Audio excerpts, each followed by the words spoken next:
Hello, friends. Continuing from the last episode, where we started talking about venture funds and how venture capitalists look at the whole situation. Today, we are going to take the next step and we are going to look at what are the things you should take or you should prepare for when you are looking for venture capital. There are venture capitals, we told you what they expect, what they want in the last episode. But this is what you should be preparing so that you have a successful presentation or meeting with the venture capitalists. So we're going to look at some of the components that VCs look for when they are meeting you. The first thing and the basic premise on which this whole startup fundamentals work is that there should be an idea. And the idea should be very lucid, very clear, and it should be detailed and explained properly without any ambiguity to the investor who is sitting there listening to you. But you have to be a little careful here. As I've mentioned on other occasions, give information to the extent that it is necessary to get him interested and listening to you and understanding you. Don't go the whole way giving every information you want, because especially when it is related to something that is unique, explain the unique point, but don't go into detail where it is easy for somebody to visualize and copy it. I have known of cases where venture capitalists will actually shadow you. They like your idea, they like your product, but they are already committed and have funded somebody who is doing something similar. When they get details from you, they will try to help that person because they already have an investment and commitment there. Also, as I said, if you are going to big tech, very often, not very often, but sometimes I have seen it happen that the big tech themselves copy the entire idea or the nice innovative parts, and they're in a position to execute, develop and execute much faster. So you have to be very careful about this. Now, having come to the idea, during the meeting, the next important thing is your pitch deck. This is going to be a presentation, or sometimes just a talk also is good enough. But this pitch deck, the name comes from the presentation, of course. So let's call it a pitch, but more appropriately the pitch deck, and that's what's more commonly known as. The pitch deck is very crucial because that is the medium by which you are going to convey everything you have to say about your company or your startup to the potential venture capital investor who's sitting there in front of you. Now, one of the first things to remember, and I've seen this done by some startups and they've failed miserably, is that the pitch deck should be prepared by one of the team members who is working on the startup, on the project. It can be a founder, it can be a CEO, it can be someone who is very good at articulating and explaining everything. But it should be by someone who is a part of the team and not by some consulting firms. And if it is by a consulting firm, that the consulting firm should be close enough to know your entire project in detail and be able to really take things forward. An ideal situation would be to have a team member prepare it who is going to be present in the meeting. So even if it is not one of the founders who is preparing the pitch deck, let the person who's prepared it be present in the meeting. And the pitch deck must essentially highlight the market need or the consumer pain point that that product is addressing. At times, it may be a market need that is not known to people, like the famous case of the iPhone when it was being launched. But at the same time, you should be able to convey to the investor of why your product is going to be successful. Either it's removing a pain point of the consumer, or it is going to give him something that is going to make his life much better. Okay. And you need to address this in a very concrete manner. Okay. So the benefit and the solution it offers must be brought out very, very clearly. Another thing to remember is that the pitch deck, although it is going to talk and focus more on the future, it is always good to begin at the beginning, as they say. So tell them about, in very few words, very few, in literally just 2 minutes, tell them about the history of your company. Where do you come from, where you started, and where are you at this stage? And include that in your pitch deck. Okay. In your pitch deck, clearly specify the amount of funds you are looking at and where you're going to allocate the funds. It could be your burn rate, it could be new equipment, it could be additional product development, additional marketing, whatever it is, but you should be transparent and clarify the reason why you're looking for that fund. And while doing all this, while asking for the funds, the natural thing or the natural curiosity of the investor is going to be about what is going to happen to your company. So show them your past P&Ls and show them your projected P&L, saying that if I get this funding, if I allocate it like this, this is the revenue I expect, this is the profit I expect, and therefore the P&L is going to look like this. And make sure that you convey your clear long-term vision and the path to that vision, to that goal, along with milestones at regular intervals by which you can be judged and the investor feels confident that he has put his money in the right place and that things are moving. There could be challenges, no issues. The investor also understands that. There is no business that does not have challenges. So don't be scared of that. But it also conveys, by doing all this, you convey to the other thing how involved, how invested, and how deeply you have thought about the project. So give a formal, detailed plan for the future. But during the pitch, you do not have the time to go through the detailed plan. Make an executive summary. Okay? See, remember one thing. While doing a pitch, you have to remember the 10-20-30. It's become quite famous. 10-20-30 rule. Okay? Your pitch deck essentially should not be more than 10 pages, 10 slides. You should not be talking for more than 20 minutes. And use a font that is easy to read. So the 30 stands for a 30-point font as the minimum. So follow this 10-20-30 rule.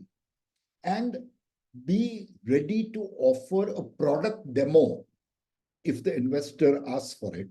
Or if not, if it's something that is a physical product which needs to be still developed, be very clear and create a very, very clear oral demonstration, a verbal demonstration of the product, the look, the features, what it is going to solve for the consumer, and how it is going to benefit the consumer.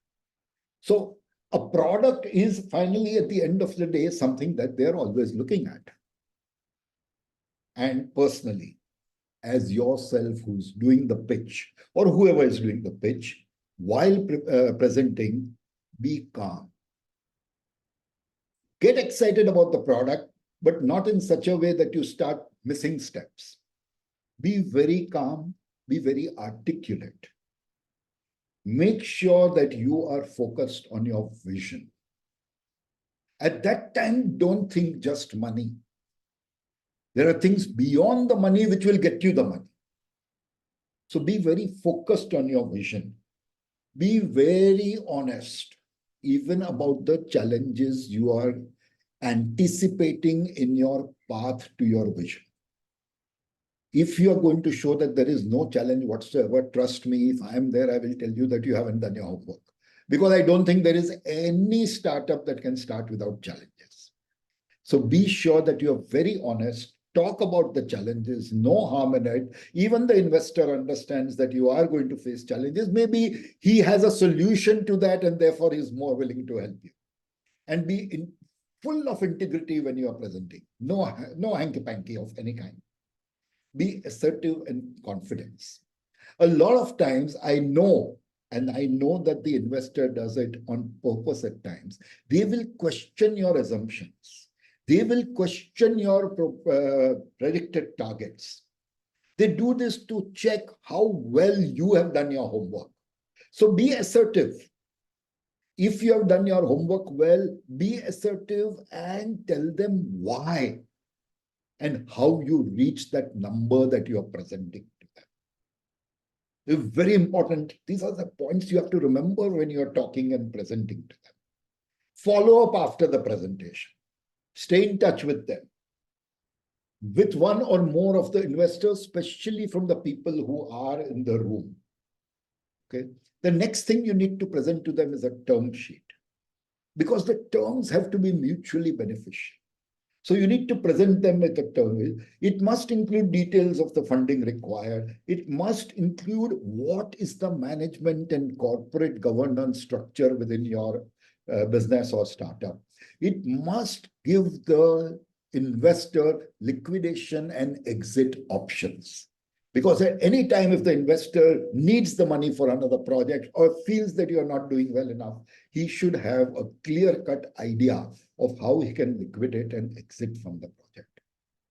What is the wish list of the investor in such a case?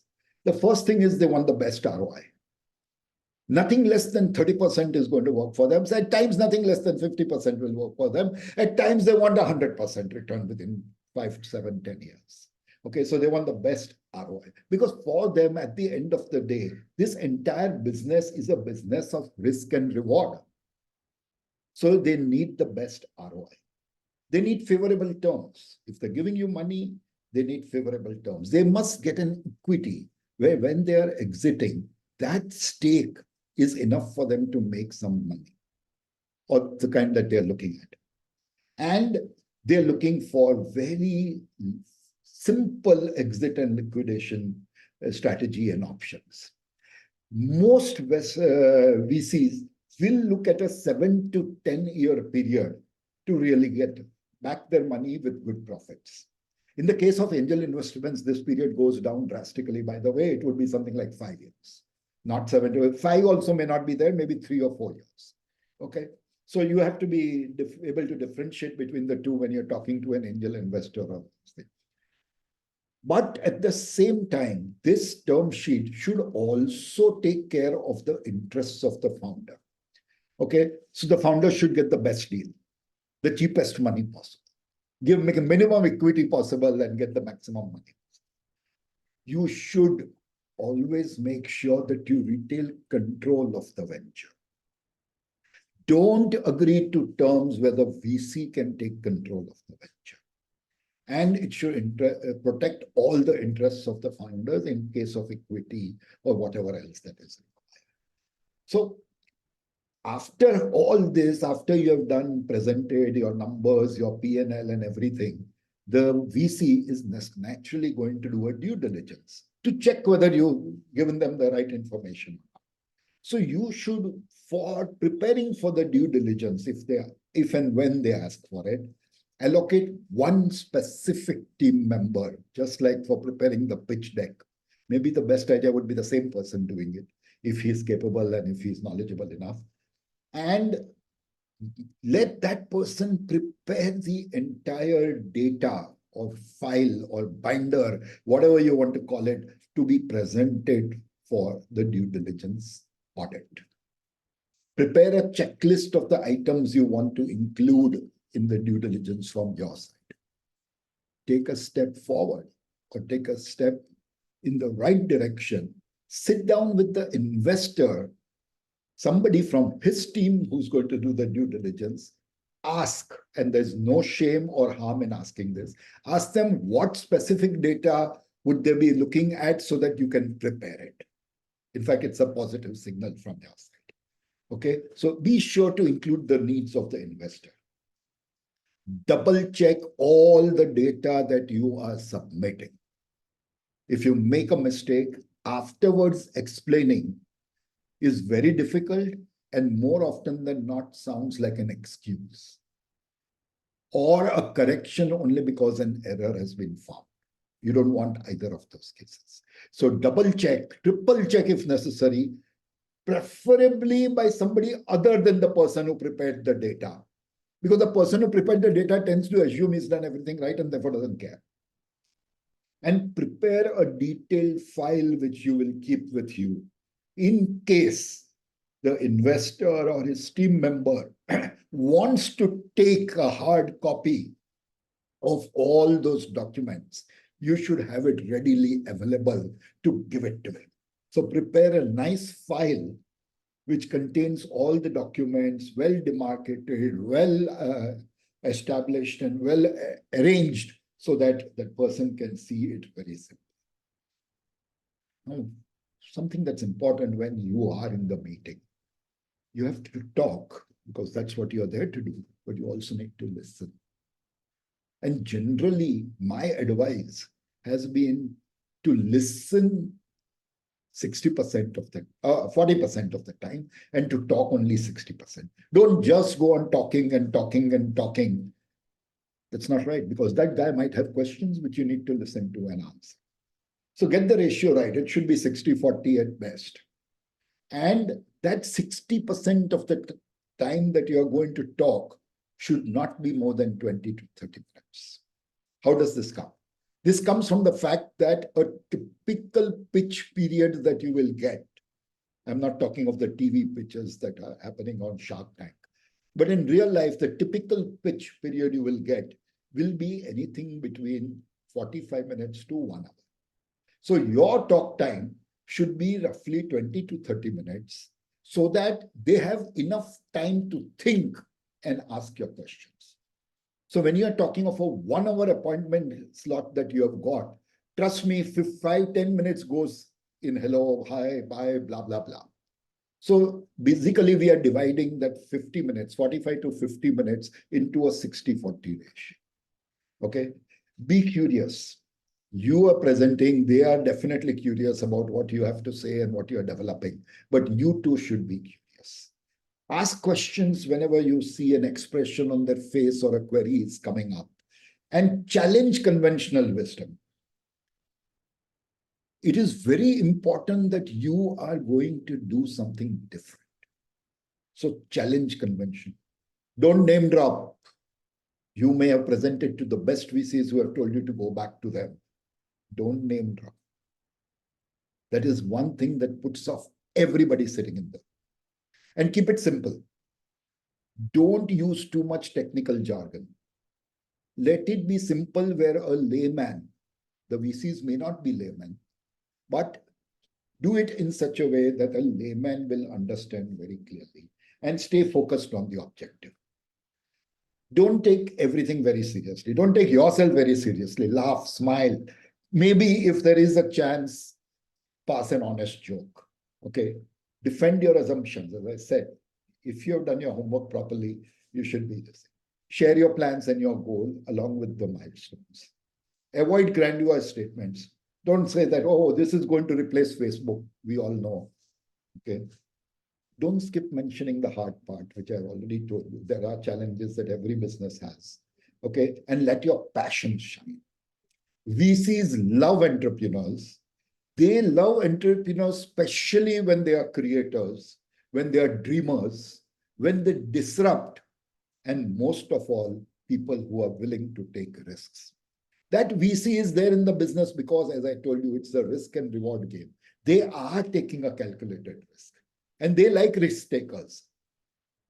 Okay, so remember that. I hope this has given you enough information on how to go and pitch to a VC. We are going to continue this series, and the next series is going to talk, in the next couple of talks, I'm going to talk of how to calculate your burn rate, how to calculate how much funds you need, and various aspects of funding till we go on to the next stage. Okay, one question I've been asked very often already is that when I'm calculating all this as a founder, if it takes 2 years before my minimum valuable product is out there or ready to be put in the market, can I claim a salary? My answer is no. I think I've spoken about this before, but we will talk about more about this in the future. At which stage and how much salary a startup founder can start taking or allotting for himself.